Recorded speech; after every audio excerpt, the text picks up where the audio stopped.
আসসালামু আলাইকুম ওরহমতুল্লাহ। তান্ত্রিক মহাগুরু কবিরাজ চ্যানেলের পক্ষ থেকে স্বাগতম। আমি সাইফুল কবিরাজ। প্রত্যেকবারের মতো আজকে একটা মহাব্বত ভালোবাসার তদবির নিয়ে আপনাদের সামনে উপস্থিত হলাম। যে তদবিরের মাধ্যমে আপনি আপনার মনের মানুষকে, ভালোবাসার মানুষকে, সেই যত দূরে থাকুক না কেন আপনার কাছে আসতে বাধ্য হবে, এতে কোনো সন্দেহ নেই।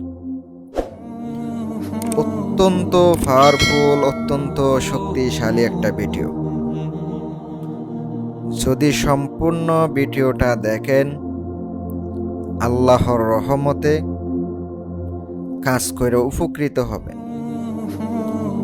শতভাগ গ্যারান্টি দিয়া বলতে পারি, আজকের এই মহা শক্তিশালী, মহা ক্ষমতাধারী বিদ্যা প্রয়োগ করবেন, আপনার কাঙ্ক্ষিত পুরুষ বা নারী যার উপরে করুন না কেন, সে আপনার কাছে আসতে বাধ্য হবে। প্রত্যেকবারের মতো বলে দিই, এটা কোনো স্থায়ী কাজ না, এটা শুধু আনার কাজ। ছটপট করে আয়া পড়ব, পরে কখন থাকবে কখন কেটে যাবে এটার কিন্তু নির্ধারণ করা নেই, শুধু আনার কাজ এটা। যারা আমার মাধ্যমে পার্সোনাল কাজ করাবেন বা ব্যক্তিগত কাজ করাবেন, শতভাগ গ্যারান্টি দিয়া কাজ করে দিয়ে থাকি। আশা রাখতে পারেন অবশ্যই উপকৃত হবেন। ভালো লাগলে আমার ভিডিওটা শেয়ার করে পাশে থাকবেন। যথেষ্ট পরিমাণ চেষ্টা করব আপনাদেরকে আমি শেখানোর জন্য আর এবং কাজ করে দেওয়ার জন্য। আমি কাজের খরচ নিয়ে থাকি, ভালো লাগলে যোগাযোগ করবেন, নয়তো ফোন দিয়েন না। শুধু শুধু ফোন দেয়া বিরক্ত করবেন, কাজও করতে পারবেন না। কারণ আমি তো যা বলার সরাসরি ভিডিওতে বললা দিই।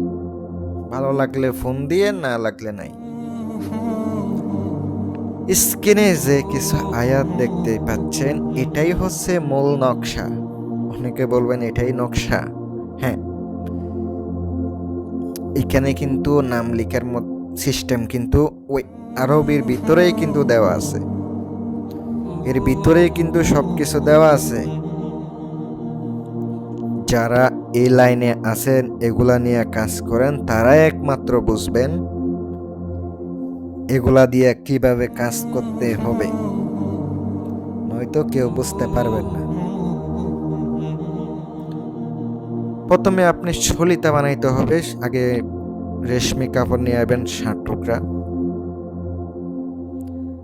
নাম কিন্তু তৃতীয় লাইন এবং চতুর্থ লাইনে অপশন দেওয়া আছে নাম লেখার, ওখানে লিখতে হবে। অবশ্যই আরবিতে লিখতে হবে, বাংলায় লিখলে কোনো কিছু হবে না। তাই আরবিতে লিখবেন, তাইলে আপনি কামিয়াবি হইতে পারবেন। ফলিতা বানানোর পরে আপনি ঘি সংগ্রহ করবেন। ঘি দিয়া কিন্তু আপনার জ্বালাইতে হবে, আর আপনাকে গোলমরিচ আর লোবান, আখের বাতি এগুলো আপনি নিয়ে আসবেন। নকশাটা প্রাণ প্রতিষ্ঠা করতে হবে, কারণ নকশা যদি প্রাণ প্রতিষ্ঠা না করেন, কাজে খাটবে না, কোনো কাজে আসবে না। অবশ্যই নকশা প্রাণ প্রতিষ্ঠা করতে হবে। পরবর্তীতে আপনি 60টা ফলিতা বানাবেন। 60টাই 60টা সুতা দিয়ে পেছে, অনেকে ফলিতা নাকি বানাইতে পারেন, সলিতা বা ফলিতা যেটাই বলেন। আর প্রদীপ দিয়ে আপনাকে এটা জ্বালাইতে হবে, মাটির প্রদীপ একদমে নিয়ে আসবেন। একদমে নিয়ে আসার পরে আপনি এটা জ্বালাবেন রাত্রে, গভীর রাতে পাক পবিত্র অবস্থায় কাজটা করবেন। শতভাগ গ্যারান্টি দিয়ে বলবো 100% উপকৃত হবেন ইনশাআল্লাহ। যখন আপনি রাত্রে একই টাইমে জ্বালাবেন, কাঙ্ক্ষিত ব্যক্তির কথা স্মরণ করিয়া চালাইতে হবে। পরবর্তীতে আপনি এই নকশা শেষের দিন একটা লিখতে হবে রাজা হাঁসের রক্ত দিয়া ডাইরেক্ট। হাঁস কিন্তু খাওয়ানো যাব না, ওটা কিন্তু জবাই করে ওখানে শ্মশানে ফেলে আসতে হবে, ওটা পুঁতে দিতে হবে। ইনশাল্লাহ কাজ হবে। আমার পক্ষ থেকে দোয়া রইল, যদি কাজ করা লাগে খরচ দিতে পারলে ফোন দিয়েন। আমি কিন্তু খরচ নিয়ে থাকি, যে কোনো কাজ করে দিয়ে থাকি ইনশাল্লাহ। ভালো থাকবেন, আল্লাহ হাফেজ।